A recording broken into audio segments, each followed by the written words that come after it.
اس کی تاریخ ایسی ہے کہ اس کو پڑھ کر رونگٹے کھڑے ہو جائیں.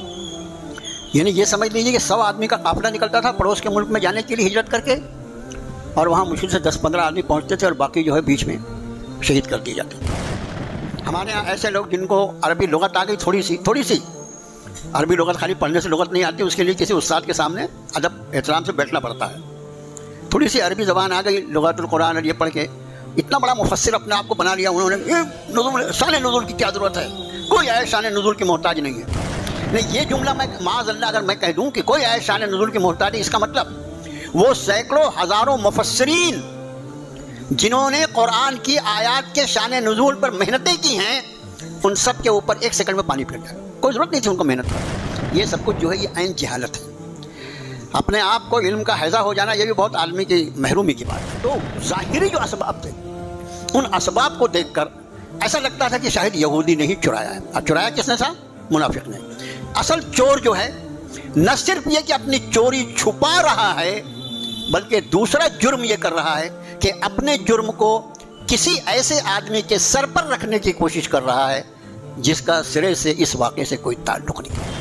یہ لفظ کتنی اہمیت کا حامل ہے.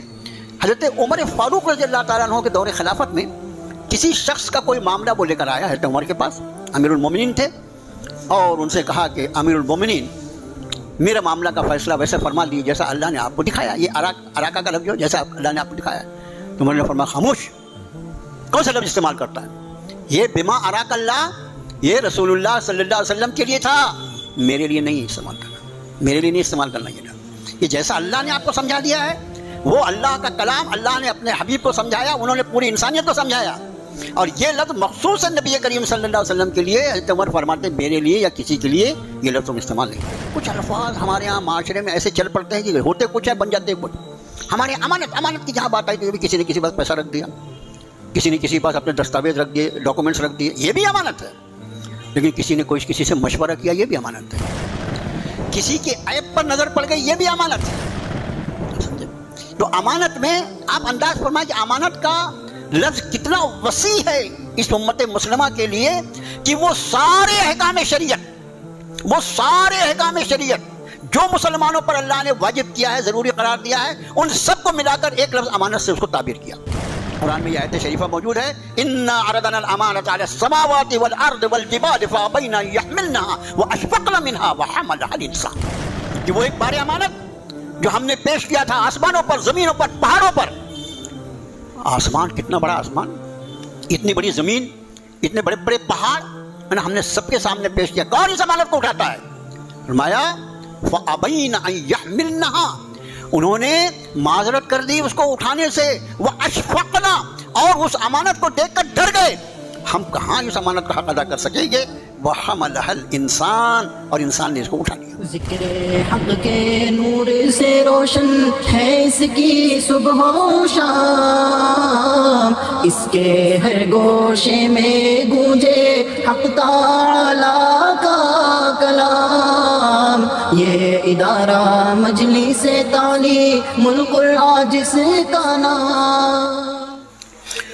اعوذ باللہ من الشیطان الرجیم، بسم اللہ الرحمن الرحیم.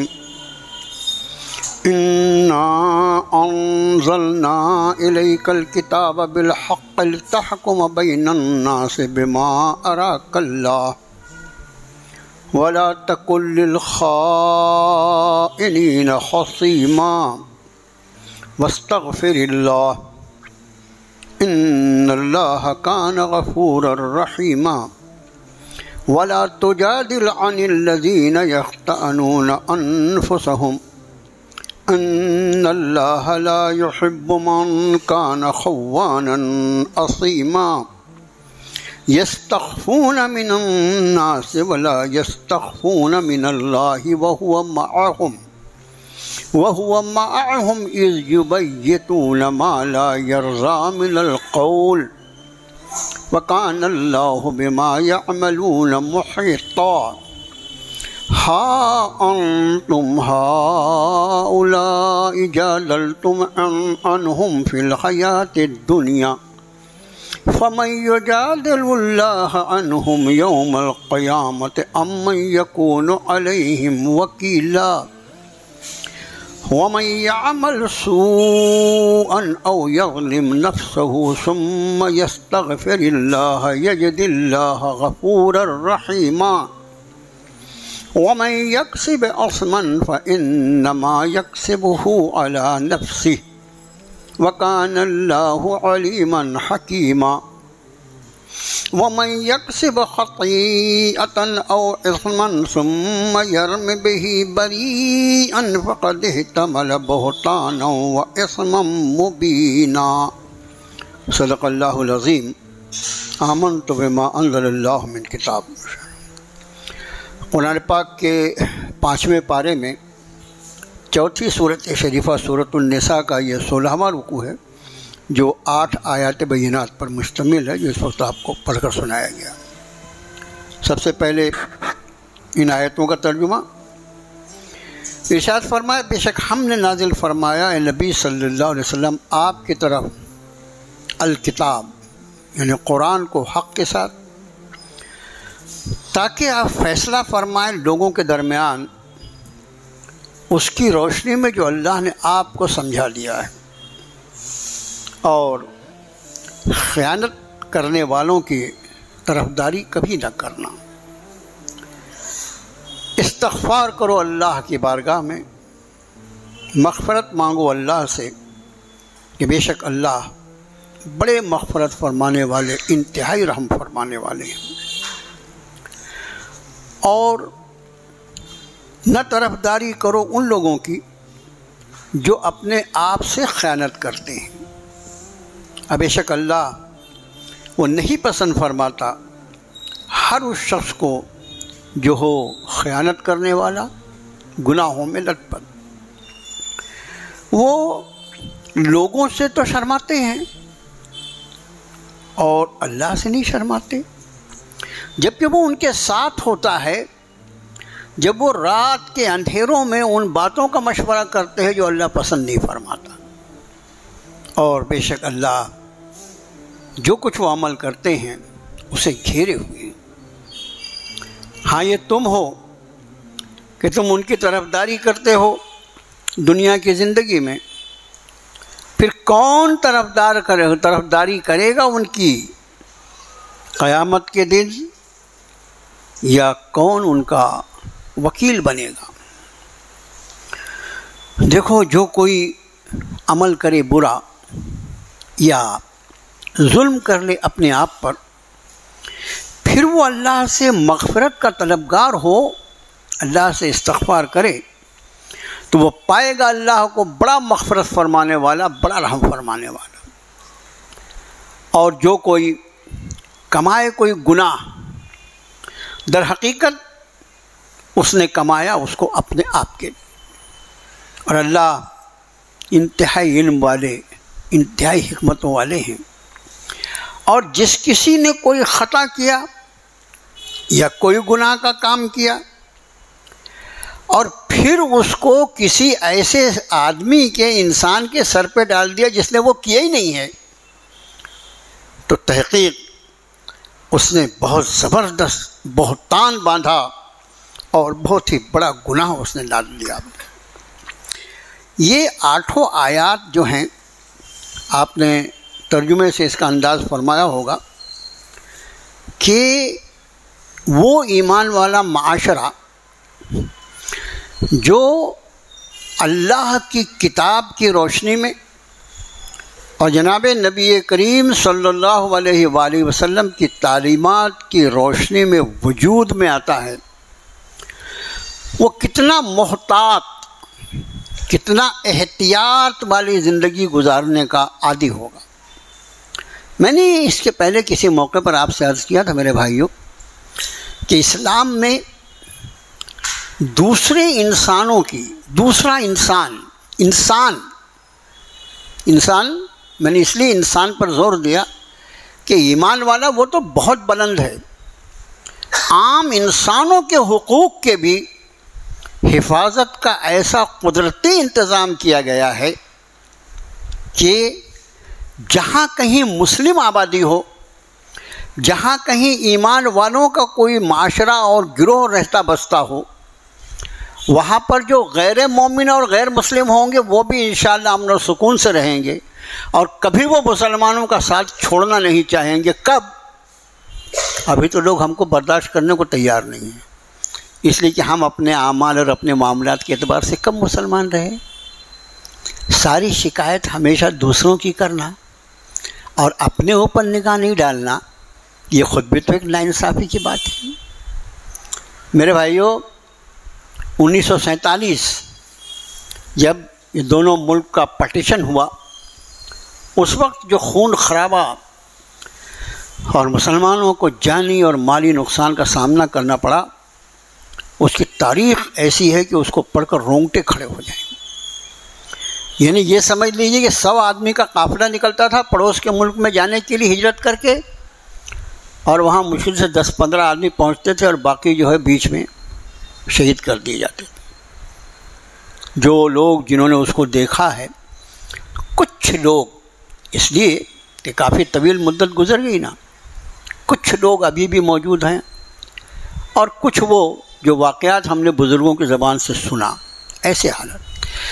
ان حالات میں بھی ایسے واقعات بھی ملتے ہیں کہ جب کہیں سے کسی مسلمان نے ملک کو چھوڑ کر جانے کا ارادہ کیا تو وہاں کی غیر مسلم آبادی نے اس کو روک لیا، اور انہوں نے کہا نہیں، ہم آپ کو نہیں جانے دیں گے، آپ کی جان، مال، عزت، آبرو سب کی حفاظت ہمارے ذمہ ہے۔ ہمیں معلوم ہے کہ آپ کے رہنے کی وجہ سے ہم کو کتنی اللہ کی رحمتیں اور اس کی عنایتوں کا ہم کو فائدہ پہنچتا ہے۔ آپ چلے جاؤ گے اللہ کے نام لینے والے تو ہم بھی پھر باقی نہیں رہیں گے۔ یہ کس وجہ سے تھا؟ ایمان والوں کے حسن اخلاق کی وجہ سے، ایمان والوں کے حسن معاملات کی وجہ سے۔ آج تو ہمارا مسلمان بھائی ہم سے کچھ لین دین کرے تو وہ بھی ڈرتے ڈرتے کرتا ہے کہ معلوم نہیں میاں جی برابر معاملہ کریں گے یا بیچ میں کہیں کچھ تو بھی گڑبڑ کر دیں گے۔ میرے بھائیو، بہت ادب سے عرض کرتا ہوں، میرے سمیت ہم جو ذلیل ہوئے، علامہ اقبال نے کون سے زمانے میں کہا تھا، کتنا زمانہ گزر گیا علامہ اقبال کو، انہوں نے کہا تھا کہ وہ معزز تھے زمانے میں مسلمان ہو کر، اور تم خوار ہوئے تاریخ قرآن ہو کر۔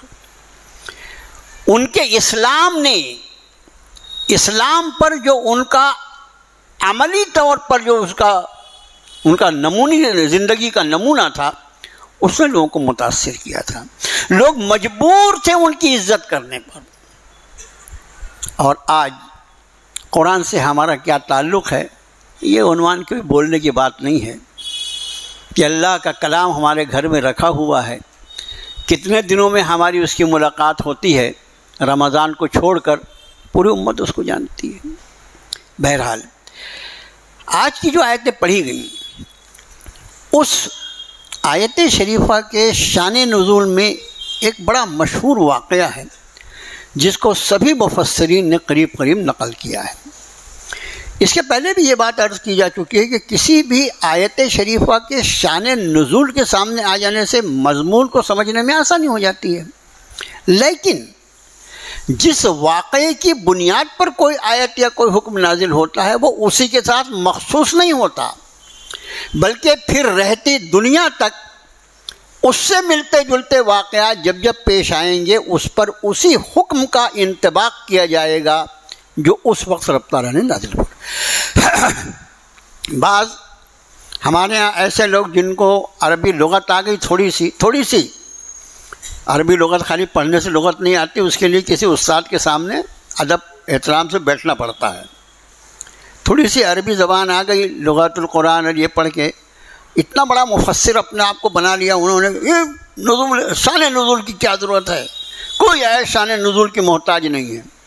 نہیں، یہ جملہ میں معاذ اللہ اگر میں کہہ دوں کہ کوئی آیت شان نزول کی محتاج نہیں، اس کا مطلب وہ سینکڑوں ہزاروں مفسرین جنہوں نے قرآن کی آیات کے شان نزول پر محنتیں کی ہیں، ان سب کے اوپر ایک سیکنڈ میں پانی پھیر جائے گا، کوئی ضرورت نہیں تھی ان کو محنت کرنے۔ یہ سب کچھ جو ہے یہ عین جہالت ہے۔ اپنے آپ کو علم کا حیضہ ہو جانا یہ بھی بہت آدمی کی محرومی کی بات ہے۔ تو اس واقعے کا ایک شان نزول ہے. جیسے ابھی دیکھیے پچھلے سے پچھلا رکوع جو آپ کے خادم نے پڑھا تھا اس میں ایک منافق کا واقعہ آپ کے سامنے آیا تھا جو کچھ ہوا اس کے ساتھ. یہاں پر پہلی بات تو یہ کہ مدینہ طیبہ کے لوگوں کی مالی حالت شروع میں جب ہجرت کر کے حضرات صحابہ تشریف لائے تو ظاہر ہے کہ وطن چھوڑ کر آئے ہیں، سب کچھ وہاں ہے، تو یہاں تو انتہائی غربت کا حال ہے نا. پھر اللہ کا شکر ہے کہ اپنے انہوں نے محنت، مزدوری، تجارت اور جیسا اللہ نے ان کی رہنمائی فرمائی، پھر اللہ نے بعض کو بہت صاحب مال کر دیا. لیکن شروع کے ایام جو تھے وہ بہت ہی سختی کے تھے. دوسری بات کہ عام طور سے گیہوں جو ہے یہ مدینہ طیبہ اور اس کے آس پاس نہیں پایا جاتا تھا. جو اور کھجور، جو کی روٹی اور کھجور، یہ دو چیزیں عام طور سے غذا میں استعمال ہوتی تھیں. اور تیسرے گوشت بھی بہت، اس لیے کہ جانوروں کا پالنا جو ہے وہ تو پورے جتنے قبیلے تھے ان سب میں یہ رائج تھا. وہ لوگ جانوروں کو پالتے تھے اور وہ ان کی معیشت کا ایک بڑا ذریعہ ہوتا تھا. تو جانوروں کے گوشت، کھجور اور جو، تین چیزیں عام تھیں. گیہوں کا آٹا جو تھا وہ وہاں ملتا نہیں تھا. کبھی شام وغیرہ سے جو قافلے آتے تھے وہ جو سامان تجارت لاتے تھے اس میں گیہوں کا آٹا آتا تھا. تو جن کو اللہ نے اس کی طاقت دی تھی اس گیہوں کے آٹے کو خریدنے کی، وہ خرید کے رکھ لیتے تھے. اور وہ سمجھ لیجئے اس وقت کے اعتبار سے حالات کی بات ہے. ہم نے ہمارے بچپن میں ایسے حالات دیکھے ہیں کہ چاول نام کی چیز بازار سے غائب ہو گئی تھی. چاول دیکھنے کو نہیں ملتا تھا. وہ ایک لال گیہوں رہتا تھا، 55 پیسہ کلو تھا اس کا ریٹ. ملو بولتے تھے اس کو. جو میری عمر کے آس پاس ہوں گے ان کو معلوم ہوگا، ہمارے بابو صاحب وغیرہ. اسی کی روٹی اور اسی کو موٹا دل کے چکی میں اسی کا پلاؤ اور اسی کی بریانی سب بنتی تھی. چاول دیکھنے کو نہیں ملتا تھا مارکیٹ میں. ایسے حالات سے بھی گزرا ہے. حالات ہوتے ہیں، اللہ کی طرف سے آتے ہیں. ابھی کووڈ میں جو کچھ ہوا وہ آپ نے اور ہم نے سب نے دیکھا ہے کہ جب اللہ تعالیٰ ناراض ہو جائے اس کی ساری نعمتیں زمین پہ موجود ہوتی ہیں اور اس کے بعد میں آدمی جو خالی دیکھ سکتا ہے اس کو استعمال نہیں کر سکتا. کیا حالات ہو گئے تھے 2-3 سال تک، کیا ہوا؟ اس کا معنی یہ کہ یہ زمین جو ہے یہاں حکومت کسی ہوا اور شما کی نہیں ہے بابا، یہاں حکومت اللہ کی ہے. جب چاہتے ہیں حالات کو کشادہ کر دیتے ہیں، جب چاہتے ہیں حالات کو تنگ کر دیتے ہیں. بہرحال ہم عرض یہ کر رہے تھے کہ یہاں گیہوں کا آٹا جو تھا وہ بہت ہی قیمتی چیز سمجھی جاتی تھی. اب ایک قافلہ شام سے آیا. حضرت قتادہ رضی اللہ تعالیٰ عنہ ایک بہت مشہور صحابی ہیں، ان کے چچا بھی صحابی رسول، انہوں نے کچھ آٹا خرید لیا اس قافلے سے جو شام سے آیا ہوا تھا.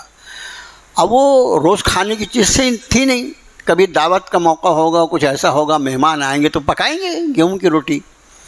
تو حضرت نے اس کو بوری میں جو بھی رکھنے کا طریقہ ہوگا، بوری جیسی کوئی بھی چیز ہوگی، اس بوری میں اپنا جو ان کا اوپر کا حصہ تھا مکان کا وہاں بڑے حفاظت سے رکھ دیا. اب وہ آٹا چونکہ کبھی کبھی استعمال ہونے کی چیز تھی تو انہوں نے اپنے کچھ ہتھیار بھی اسی آٹے میں چھپا دیے. کچھ زرہ، بختر اور کچھ جو اوزار ہوتے تھے جنگ کے ہتھیار سب کے پاس رہتے تھے اس وقت. ہمارے یہاں تو خالی وہ سبزی کاٹنے کا چاقو پایا جاتا ہے، اس کے علاوہ کچھ نہیں رہتا. تو وہ اس کو بھی چھپا دیا انہوں نے. اب یہ ہوا کہ ایک قبیلے میں ایک شخص تھا منافق. یہ واقعہ کیا ہوا؟ حضرت قتادہ رضی اللہ تعالیٰ عنہ کے چچا نے شام سے آئے ہوئے قافلے سے آٹا خریدا اور آٹے کو حفاظت کے ساتھ اس آٹے کی بوری میں اپنے کچھ ہتھیار بھی رکھ کے اپنے گھر کے محفوظ حصے میں رکھ دیا. اوپر کا مالا ہو، نیچے کوئی دالان ہو، کہیں بھی وہاں رکھ دیا انہوں نے. اب یہ سب جب معلوم ہوا کہ انہوں نے آٹا خریدا ہے تو اس وقت کیا تھا کہ قافلہ آیا ہے، لوگ خرید رہے ہیں، سب دکھائی دیتا تھا کون کیا خرید رہا ہے. ابھی بھی ہم اور آپ جنرل بازار میں چلے جائیں تو دکھائی دیتا ہے کون کیا خرید رہا ہے کیا نہیں خرید رہا ہے. انہی دنوں میں ایک قافلے کا، ایک قبیلے کا ایک شخص جس کا نام جو ہے مفسرین نے کسی نے بشر لکھا ہے، کسی نے بشیر لکھا ہے اور کسی نے تاما لکھا ہے، الگ الگ نام ہیں. یہ منافق تھا. یہ شخص منافق. اب منافق جو تھے نا وہ بہت خطرناک مخلوق اللہ کی. منافق تھا، اس لیے اہل ایمان کی شان میں گستاخانہ کلام خود لکھتا تھا، شاعر بھی تھا وہ، گستاخانہ کلام خود لکھتا تھا اور دوسرے لوگوں کے نام سے اس کو سناتا تھا. وہ دیکھو فلاں ہے نا اس نے یہ شعر کہا ہے، فلاں ہے نا اس نے یہ شعر کہا ہے. لکھتا خود تھا، لیکن چونکہ منافق تھا، دل میں ایمان تھا نہیں، مگر ایمان کا لبادہ اوڑھے ہوئے تھا اوپر سے اسلام کے فائدے اٹھانے کے لیے. اس لیے ایسے یعنی کہنا چاہیے کہ گستاخانہ شعر خود لکھتا تھا اور دوسروں کے نام پر حضرات صحابہ کو سناتا تھا. اب ظاہر ہے کہ حضرات صحابہ انسان تھے نا، فرشتے تھوڑی تھے، اور انسان جو ہوگا اس کے سامنے کوئی بھی ایسی بات کہی جائے گی جس میں اس کی دل شکنی ہوتی ہے، اس کی تکلیف ہونا ہے اس کو. یہ بڑا خوش ہوتا تھا، کیونکہ منافقین کا مقصد، اصل پوری زندگی کا مقصد ہی انہوں نے بنایا تھا کہ ایمان والے اور اہل ایمان کو، نبی کریم صلی اللہ علیہ وسلم کو اور ان کے ساتھیوں کو ہم کتنی تکلیف پہنچا سکتے ہیں، یہ معاملہ. اب یہ جو حضرت قتادہ رضی اللہ تعالیٰ عنہ کے چچا جب یہ آٹا خریدا انہوں نے، تو یہ بات اس شخص کو، یہ جو منافق تھا، اس کو معلوم ہو گئی.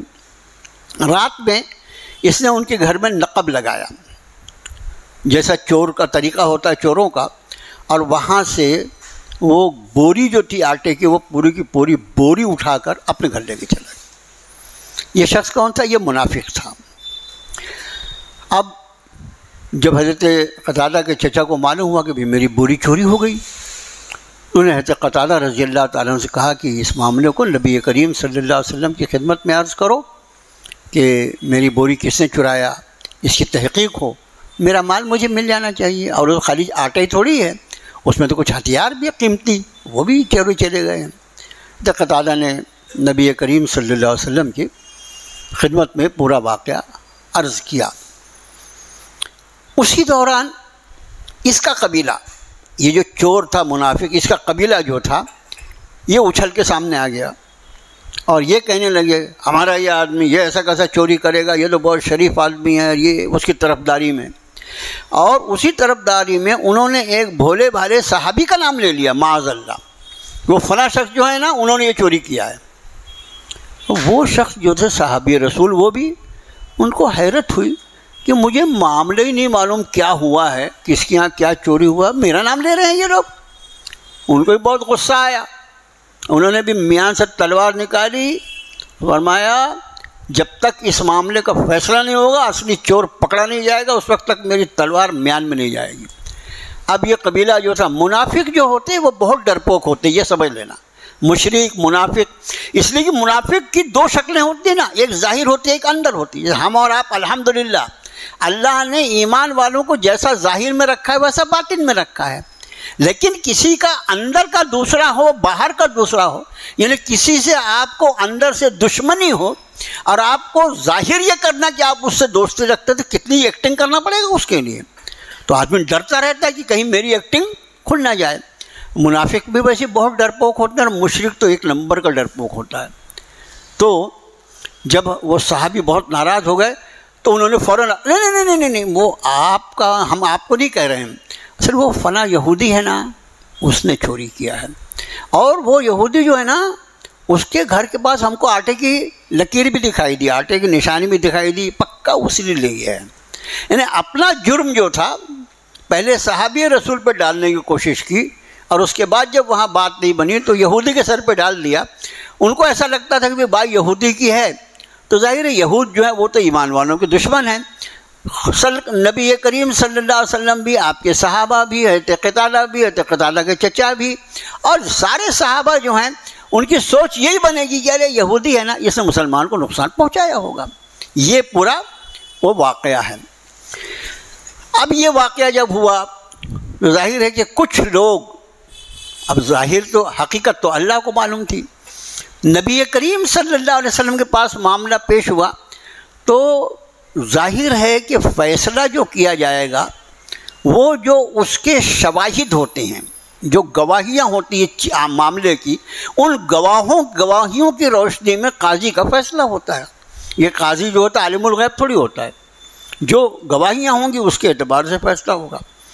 آپ صلی اللہ علیہ وسلم نے شروع میں یہ سمجھا حالات جو بنایا تھا ان منافقوں نے، ان حالات کو دیکھ کر آپ کے ذہن مبارک میں بھی یہ بات آئی کہ شاید اسی یہودی نے چوری کیا ہوگا۔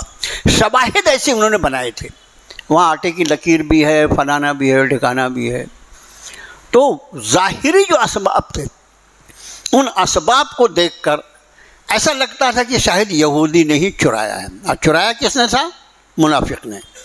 اصل چور جو ہے نہ صرف یہ کہ اپنی چوری چھپا رہا ہے، بلکہ دوسرا جرم یہ کر رہا ہے کہ اپنے جرم کو کسی ایسے آدمی کے سر پر رکھنے کی کوشش کر رہا ہے جس کا سرے سے اس واقعے سے کوئی تعلق نہیں۔ یہ دو مضمون ذہن میں رکھو۔ اب اس کے بعد آیتیں دیکھو، اللہ چاہے گا تو آیتوں کا سمجھنا بہت آسان ہو جائے گا۔ وما توفیقی الا باللہ وَإِنَّا أَنزَلْنَا إِلَيْكَ الْكِتَابَ بِالْحَقِّ، ہم نے آپ کی طرف اے نبی صلی اللہ علیہ وسلم کتاب نازل فرمائی حق کے ساتھ، لِتَحْكُمَ بَيْنَ النَّاسِ، تاکہ آپ فیصلہ فرمائیں لوگوں کے درمیان، بِمَا أَرَاكَ اللَّهُ، اس کی روشنی میں جو اللہ نے آپ کو سمجھا دیا ہے۔ یہ اراک اللہ جو ہے نا، دیکھنے کے لیے عربی زبان میں 3 لفظ استعمال ہوتے ہیں، بصرہ، رعا اور نظرہ۔ 3 لفظ ہیں، رعا، بصرہ اور نظرہ، تینوں کا مطلب ہوتا ہے دیکھنا۔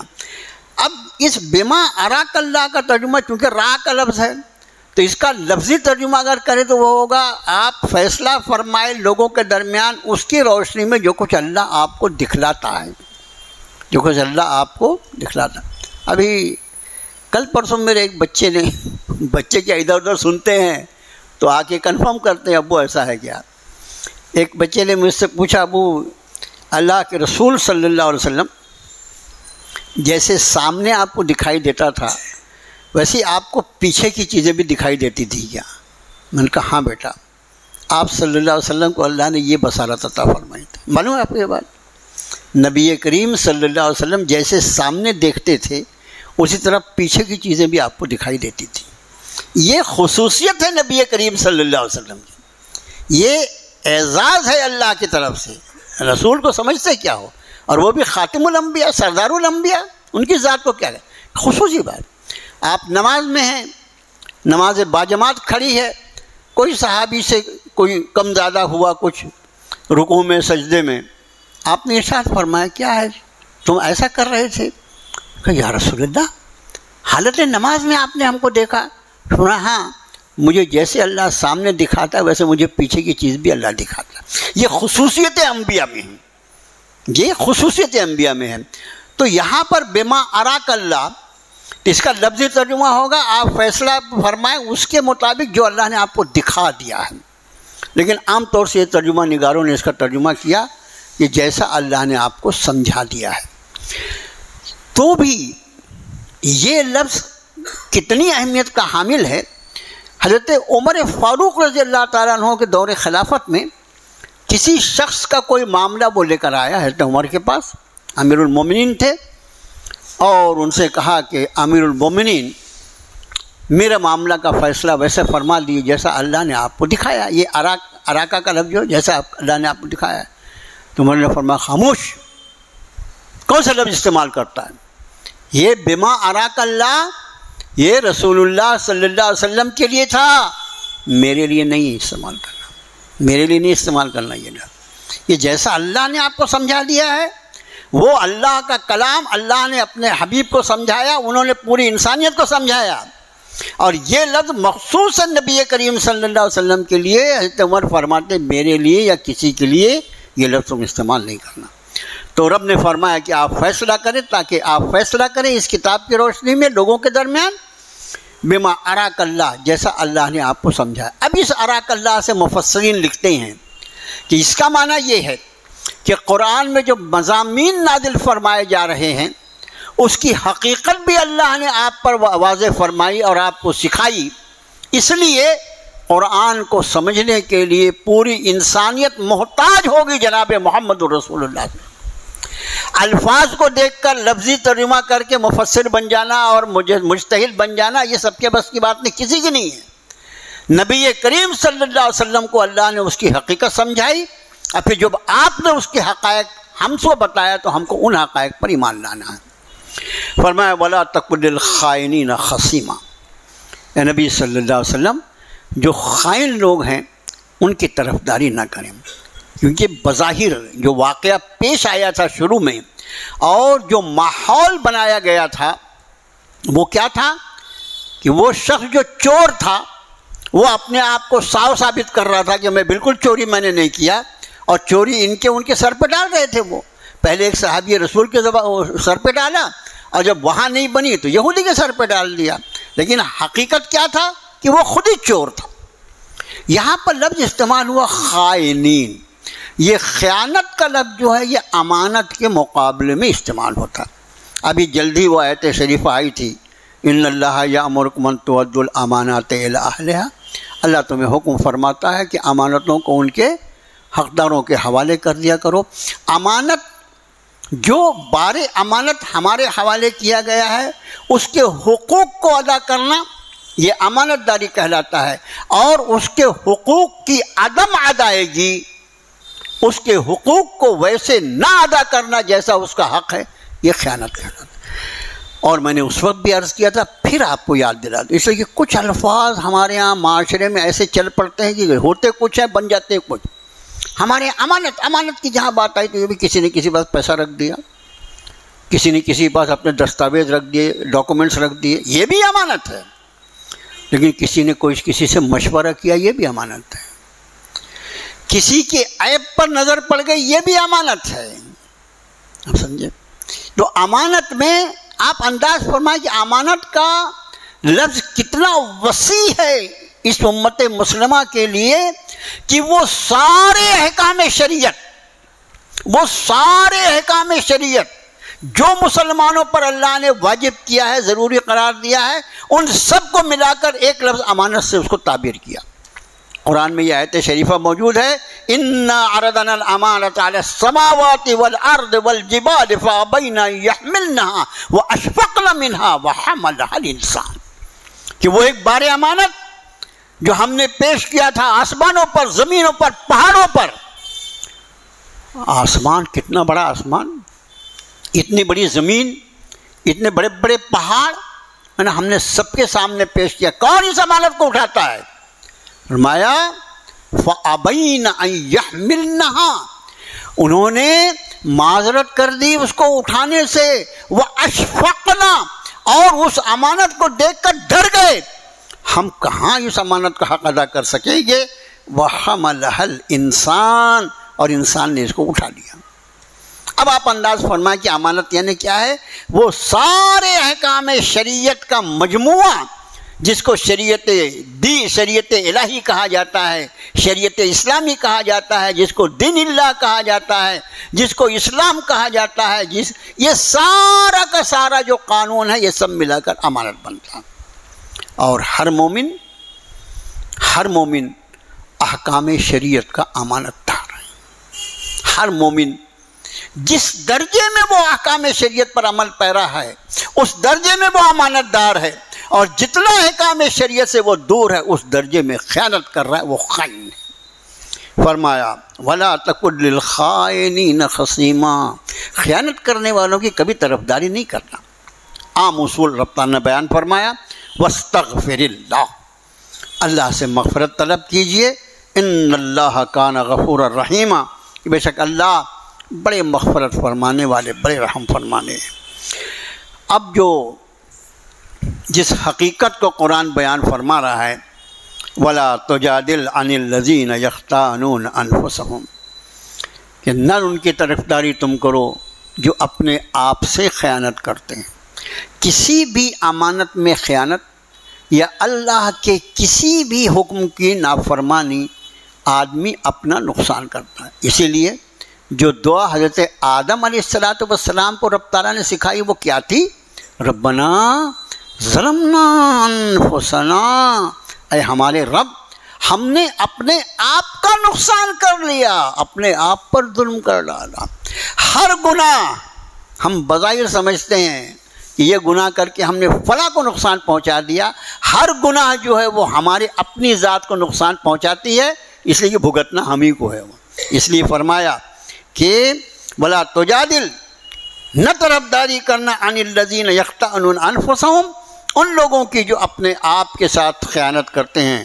ان اللہ لا یحب من کان خوانا اثیما، کہ اللہ تعالیٰ اس کو بالکل پسند نہیں کرتا جو خیانت کرنے والا ہے، گناہوں میں لت پت ہے. خیانت گناہوں میں بہت. نبی کریم صلی اللہ علیہ وسلم جو ارشاد یعنی خطبات ارشاد فرماتے تھے، عام طور سے اس میں یہ ارشاد فرمایا کرتے تھے کہ جس میں امانت نہیں اس کا دین نہیں، جس میں امانت نہیں اس کا دین نہیں. اس لیے کہ پورا دین جو ہے وہ تمہارے پاس اللہ کی امانت ہے. جب تم نے امانت کو نہیں ادا کیا تو دین کیا کام پر کیا عمل کرو. تو یہاں فرمایا کہ ایسے لوگ جو انتہائی خیانت کرنے والے اور گنہگار ہیں، اللہ ان کو پسند نہیں. یستخون من الناس، اب اس اصول کو جو یستخون من الناس، ہمارا بھی کیا معاملہ ہے، ہمارا کیا معاملہ ہے. ہم گناہوں کے کرنے میں، میں بھی اس میں شامل ہوں، الگ نہیں، کرسی پہ بیٹھ کے آدمی متقی نہیں بن رہا، میں بھی اس میں شامل ہوں. ہم سے کوئی اللہ کی نافرمانی ہو، ہماری پوری کوشش ہوتی ہے کہ لوگوں کو یہ نہ معلوم ہونے پائے. لوگوں کو یہ نہ، لوگوں کو معلوم ہو جائے گا تو کتنی جگ ہنسائی ہوگی. لوگ کیا سمجھیں گے میرے بارے میں، میری عزت چلی جائے گی، میں ذلیل ہو جاؤں گا. قرآن فرماتا ہے یستخون من الناس، لوگوں سے شرماتے ہیں، لوگوں سے شرماتے ہیں. ولا یستخون من اللہ، اللہ سے نہیں شرم آتی. کاش یہ مضمون میرے دل میں اللہ اتارتے. میرے گناہ کو میں لوگوں سے چھپانے کی کوشش کرتا ہوں کہ اگر یہ لوگوں کے سامنے کھل گیا تو میں ذلیل ہو جاؤں گا، اور اس اللہ کی ذات عالی کا مجھے خیال نہیں ہوتا جس کی ذات عالی کی نگاہ میں ہوں میں، جو مسلسل مجھ پر نگرانی رکھے ہوئے ہے، جو جس کی ذات بابرکات جو ہے اس کی صفت الرقیب ہے، جس کی مسلسل نگرانی میں ہوں، جو علیم بذات الصدور ہے، جو صرف میرے ظاہر کو نہیں جانتا بلکہ میرے باطن کو بھی جانتا ہے، میرے اعمال کو نہیں جانتا، میرے اعمال کی نیتوں کو بھی جانتا ہے، میری بد نیتی بھی اس کے اوپر کھلی ہوئی ہے، اور میری نیتوں کے اعتبار سے میرے سارے اعمال کا وہ فیصلہ فرمائے گا حشر کے میدان میں. لوگ جو مر کے مٹی ہو جانے والے ہیں، ان سے مجھے بہت شرم آتی ہے، اور اس علیم بذات الصدور سے مجھے شرم نہیں آتی. فرمایا یستخون من الناس، وہ شرماتے ہیں لوگوں سے. ولا یستخفون من اللہ، اللہ سے نہیں شرماتے. وَهُوَ مَعَهُمْ إِذْ يُبَيِّتُونَ مَا لَا يَرْضَىٰ مِنَ الْقَوْلِ، جبکہ وہ اللہ ایسا ہے کہ ان کے ساتھ وہ اس وقت بھی ہوتا ہے جب رات کے اندھیروں میں وہ اس کی ناراضگی کے مشورے کرتے ہیں. لفظی ترجمہ کیا ہوگا اس کا؟ ما لا یرضیٰ من القول، وہ بات جس کو وہ پسند نہیں فرماتا، جس کا کرنا نافرمانی ہے اللہ کی، جب وہ اس کے مشورے راتوں میں کرتے ہیں اس وقت بھی اللہ ان کے ساتھ ہوتا ہے. اس اللہ سے ان کو ڈر نہیں لگتا، اس سے وَكَانَ اللَّهُ بِمَا يَعْمَلُونَ مُحِيطًا، اور اللہ جو کچھ وہ عمل کرتے ہیں اسے گھیرے ہوئے ہے.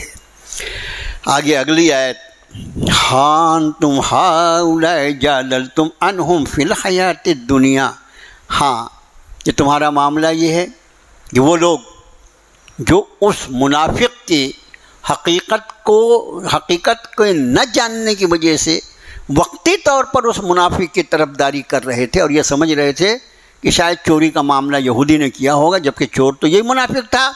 تو رب تعالیٰ فرماتے تمہارا یہ حال ہے کہ تم جادلتم عنہم فی الحیات الدنیا، ان کے بارے میں تم دنیا کے زندگی میں تو ان کی طرفداری کر رہے ہو. فمن یجادل اللہ، اللہ کی بارگاہ میں کون ان کی طرفداری کرے گا یوم القیامہ، قیامت کے دن.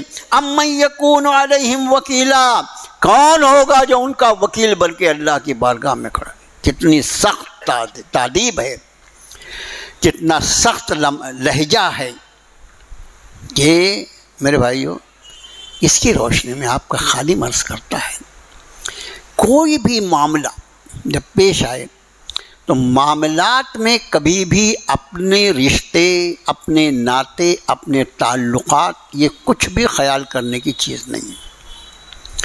صرف یہ خیال کرنا ہے کہ آج اس معاملے میں میں جو کچھ کہوں گا، کل اس کے لیے مجھے اللہ کی بارگاہ میں جواب دے۔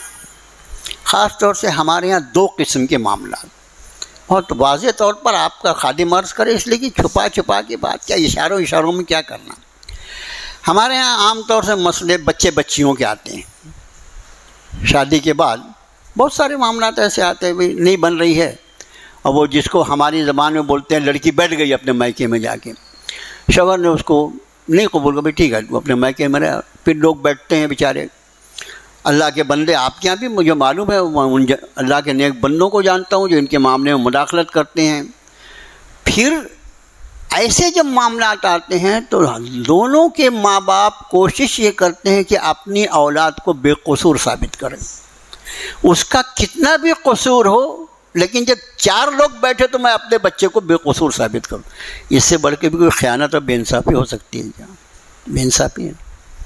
آپ اس کی عادت بنائیے کہ اگر کسی غیر نے اگر کوئی غلطی کی ہے، جس طرح اس کے پیچھے پڑ جاتے ہو، اپنی اولاد سے بھی کوئی غلطی ہو تو وہاں بھی انصاف کا دامن مت چھوڑو، یہ ہمت پیدا کرو، اللہ سے مانگو یہ ہمت کہ میری اولاد ہے، یہ بہت صحیح ہے، لیکن یہاں پر اس نے غلطی کیا ہے، یہاں پر اس نے غلطی کیا ہے، یہاں پر میں اس کا طرفدار نہیں، آپ جو اس کی مخالفت کر رہے ہیں میں آپ کا طرفدار ہوں، یہاں میرے لڑکے سے واقعی یہ غلطی ہوئی یا میری بچی سے واقعی یہ غلطی ہوئی ہے۔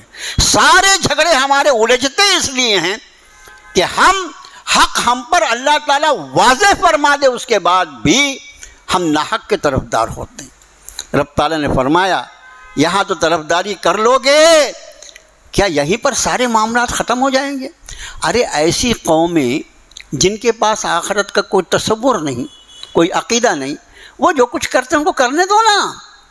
ہمارا تو یہاں ایک ایک لفظ جو میری زبان سے نکل رہا ہے، اس کے ایک ایک لفظ کے لیے میں اپنے اللہ کی بارگاہ میں جواب دہ ہوں گا۔ مجھ سے پوچھا جائے گا میں نے اپنا کلام تیرے ہاتھ میں رکھا تھا اور تیری زبان کو چلانے کی طاقت بھی میری دی ہوئی تھی، تو نے کس درجے یہاں پر امانت کا حق ادا کیا۔ بس میرے بھائیوں، آج کے درس میں صرف اتنا خیال رکھیں کہ حق کا دامن نہ چھوڑیں، چاہے وہ حق ہمارے اپنے خلاف کیوں نہ پڑتا ہو، ہمارے ماں باپ اور ہمارے رشتہ داروں کے خلاف کیوں نہ پڑتا ہو۔ اس لیے فرمایا کہ آج تو تم ان کی طرفداری کر رہے ہو، قیامت کے دن کون ان کی طرفداری کرے گا اللہ کے سامنے؟ اور اس سے بھی بڑھ کر امن یکون علیہم وکیلا، کون ان کی وکالت کے لیے آئے گا؟ ومن یعمل سوءا، اب دیکھو کیا طریقہ اور کیا حل بتایا۔ ومن یعمل سوءا، جس سے کوئی گناہ ہو جائے، کوئی برائی ہو جائے، او یظلم نفسہ، یا وہ اپنے آپ پر ظلم کر لے، زیادتی کر لے، ثم یستغفر اللہ، اور پھر وہ اللہ سے استغفار کر لے، اللہ سے معافی مانگ لے، اللہ کے سامنے جھک جائے، کیا ہوگا؟ فرمایا یجد اللہ غفور الرحیم، اللہ کو مغفرت فرمانے والا، رحم فرمانے والا۔ بجائے اپنی غلطی کو کسی کے سر ڈالنے کی، بجائے اپنی غلطی کو صحیح ثابت کرنے کی کوشش کرنے کے، زیادہ اچھا یہ ہے کہ اپنی غلطی کو غلطی تسلیم کر لو، اللہ کے آگے مغفرت طلب کر لو۔ تمہارا معاملہ تو اس اللہ کے ساتھ ہے جو تمہاری والدہ سے 70 گنا زیادہ تم سے پیار کرنے والا ہے، تم اس کے سامنے مغفرت مانگ کے بھی دیکھو۔ یہ طریقہ چھوڑ دو، تم اپنی غلطی کو صحیح ثابت کرنے کی جو تمہاری پالیسی ہے اس سے باز آ جاؤ، اپنی غلطی کو تسلیم کرنے کی عادت ڈالو، اور اس غلطی کو تسلیم کرنے کے بعد، غلطی کیا ہے؟ اللہ کے حکم کو توڑنا ہے، تم اپنے رب کی بارگاہ میں اپنا ہاتھ پھیلا دو، اس سے مغفرت کی بھیک مانگو۔ تم جتنی مرتبہ مرتبہ اس سے مغفرت چاہو گے اتنی مرتبہ تمہاری مغفرت فرما دے گا، کروڑ مرتبہ بھی تم اس کے احکام کو توڑو گے اور معافی مانگو گے، وہ معاف کرنے والا ہے۔ حل بتا دیا، بجائے اپنی غلطی کو غلطی سمجھنے کے اپنے رب کے سامنے اپنی غلطی کو تسلیم کرو، اللہ سے استغفار کرو، تم اس کو بڑا مغفرت فرمانے والا اور رحم کرنے والا پاؤ گے۔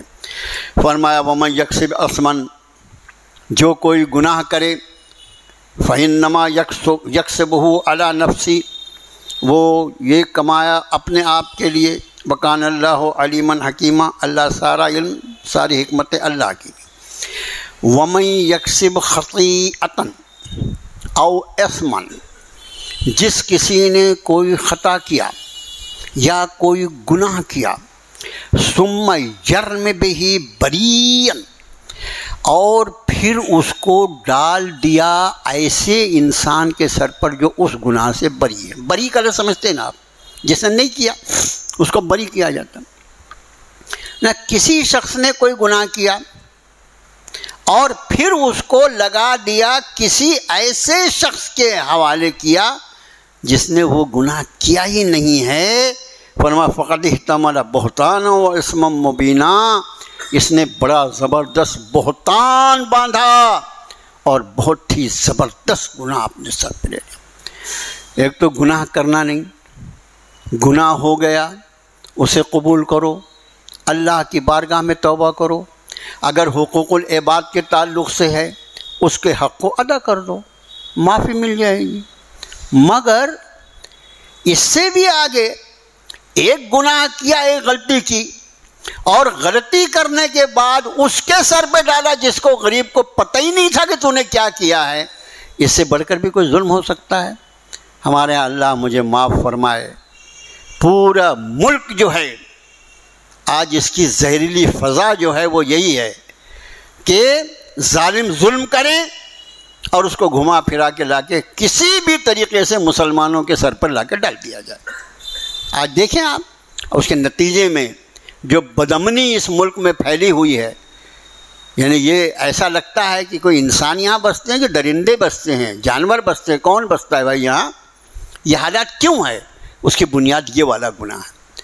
یہ گناہ خود کرو، فساد کی آگ خود لگاؤ، بدامنی خود پیدا کرو، لوگوں کے جذبات کو خود مجروح کرو، ایمان والوں کے جذبات کو ٹھیس پہنچاؤ، اسلام اور قرآن اور صحابہ قرآن کی شان میں گستاخیاں کر کے، اور اس کے بعد وہ سارا کا سارا جرم اٹھا کے مسلمانوں کے سر پہ لا کے ڈال دو۔